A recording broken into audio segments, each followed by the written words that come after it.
Hello. इस video में मैं सब्सटेंस के 3 स्टेट्स सॉलिड, लिक्विड और गैस का प्रॉपर्टीज डिटेल में एक्सप्लेन करने जा रहा हूँ। मैं इसे एक टेबल के फॉर्म में कॉम्परेटिवली एक्सप्लेन करूँगा पॉइंट बाय पॉइंट। तो चलिए आगे बढ़ते हैं। किसी भी सब्सटेंस के 3 स्टेट्स होते हैं, सॉलिड, लिक्विड एंड गैस। तो सॉलिड का जो शेप होता है, फर्स्ट पॉइंट सॉलिड लेते हैं, ये फिक्स्ड होता है। The shape of a solid is fixed, but for a liquid it is not fixed, and for a gas it is not fixed. Gas का कोई शेप नहीं होता, लिक्विड का भी कोई शेप नहीं होता। उसे जिस कंटेनर में आप रख देंगे उसी का वो शेप ले लेगा। यदि वो कंटेनर सिलिंड्रिकल होगा, जैसे कि एक बोतल, तो वो बोतल के शेप में आ जाएगा। यदि वो बैलून होगा तो बैलून का जो शेप होगा वो चाहे सिलिंड्रिकल हो या फिर स्फेरिकल हो या हार्ट का शेप हो, उसी शेप में आ जाएगा। इसीलिए गैस का कोई शेप नहीं होता है। Now come to the point volume. Volume of a solid is fixed, क्योंकि न तो ये इंक्रीज कर सकता है और न डिक्रीज करता है किसी कंटेनर को चेंज करने से। And for a liquid the volume is also fixed. यदि 1 लीटर कोई लिक्विड है, वो आप छोटे कंटेनर में रखें या फिर बड़े कंटेनर में रख दें, उसका वॉल्यूम 1 लीटर ही रहेगा। चाहे आप उसको 200 लीटर वाले किसी दूसरे कंटेनर में क्यों ना डाल दें, वॉल्यूम इंक्रीज नहीं करने वाला है। But for a gas the volume is not fixed. ये कंटेनर पे डिपेंड करता है। यदि 1 लीटर गैस है छोटे कंटेनर में और उसे एक बड़े कंटेनर में डाल देते हैं जिसका वॉल्यूम 500 लीटर है, तो उसका वॉल्यूम एक्सपैंड कर जाएगा गैस का, क्योंकि गैस का मॉलिक्यूल मूव करता रहता है। वो पूरे कंटेनर में फैल जाएगा और उसका वॉल्यूम 500 लीटर के इक्वल हो जाएगा। Now third point, intermolecular space. ये क्या होता है? तो 2 मॉलिक्यूल के बीच का जो स्पेस होता है उसे इंटरमॉलिक्यूलर स्पेस बोलते हैं। For solid it is fixed, it is minimum. Solid के लिए 2 मॉलिक्यूल का जो स्पेस होता है वो सबसे कम होता है। But in a liquid it is more than solid but less than liquid. Liquid में इंटरमॉलिक्यूलर स्पेस सॉलिड से थोड़ा ज़्यादा होता है, लेकिन लिक्विड से थोड़ा कम होता है। But for a gas it is maximum. Gas में 2 मॉलिक्यूल के बीच का स्पेस काफी ज्यादा होता है, सॉलिड और लिक्विड से काफी ज्यादा। Now come to the fourth point, density. Solid का डेंसिटी सबसे ज्यादा होता है, it is maximum. But in a liquid it is less than solid and more than gas. Liquid का डेंसिटी सॉलिड से थोड़ा कम होता है, लेकिन गैस से ज़्यादा होता है। बट जब गैस के डेंसिटी का बात करते हैं तो ये सबसे कम होता है, क्योंकि गैस काफ़ी लाइट वेट होता है। पर यूनिट वॉल्यूम इसका मास काफ़ी कम आता है। That is why the volume density of a gas is minimum. Now next point, intermolecular force of attraction. ये क्या होता है, पहले इसके बारे में बात करते हैं।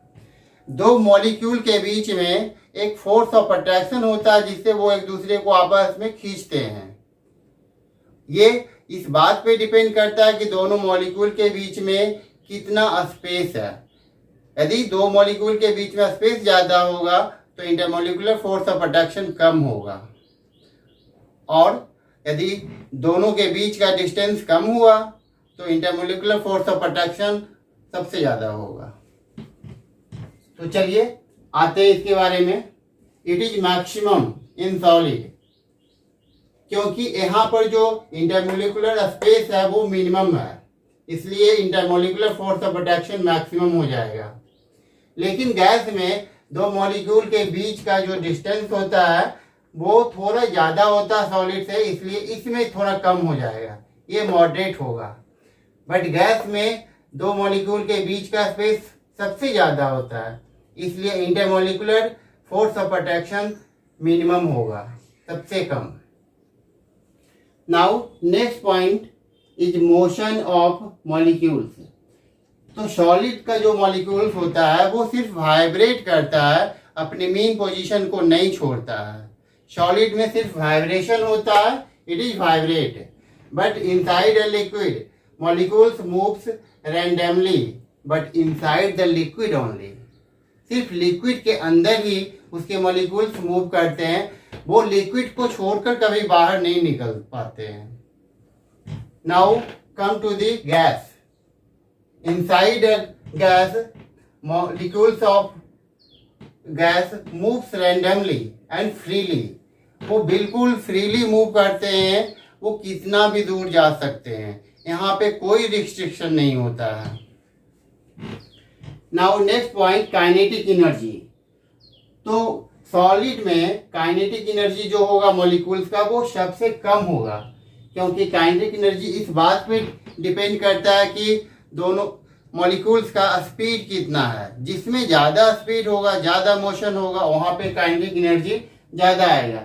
तो सॉलिड के का मॉलिक्यूल्स स्लोली सिर्फ वाइब्रेट करता है, इसलिए इसमें काइनेटिक एनर्जी मिनिमम होगा। बट लिक्विड में मोशन फास्ट होता है, इसलिए सॉलिड से इसमें ज़्यादा होगा, more than liquid but less than gas. लेकिन गैस के कंपेरेटिवली काइनेटिक एनर्जी इसमें कम होगा।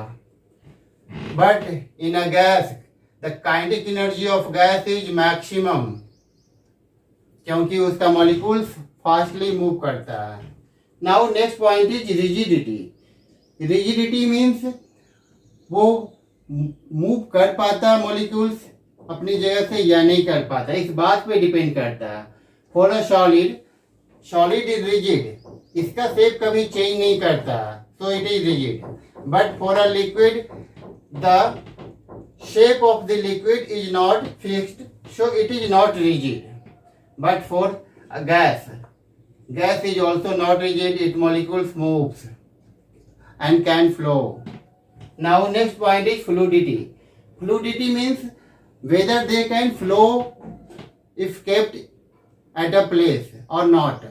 यदि किसी एक जगह रख देते हैं तो वो फ्लो करता है या नहीं करता। जैसे मान लीजिए लिक्विड को कहीं रखते हैं, वाटर कहीं एक टेबल पे डाल दीजिए तो वो पूरी टेबल पे फैल जाता है, क्योंकि उसमें प्रॉपर्टी है फ्लो करने का। So for a solid don't flow, क्योंकि वो मूव नहीं करता अपनी जगह से। For a liquid it can flow, liquid flow करता है। Now come to the gas. Gas flow very easily, gas सबसे आसानी से फ्लो कर जाता है। तो ये सारा प्रॉपर्टी मैंने एक टेबल के फॉर्म में लिख दिया है और मैंने एक्सप्लेन भी कर दिया। उम्मीद करते हैं कि ये आप लोगों को समझ में आ गया हो, और यदि ये वीडियो अच्छा लगे तो आप फिर से इसे देख लीजिए, ये हमेशा के लिए याद हो जाएगा। और आप लोग हमें कमेंट करके बताइएगा ये वीडियो आप लोगों को कैसा लगा। यदि अच्छा लगेगा तो मैं इसी तरह के और दूसरे वीडियो भी बनाऊंगा, ताकि मैं आप लोगों की मदद कर पाऊंगा। Okay, thank you.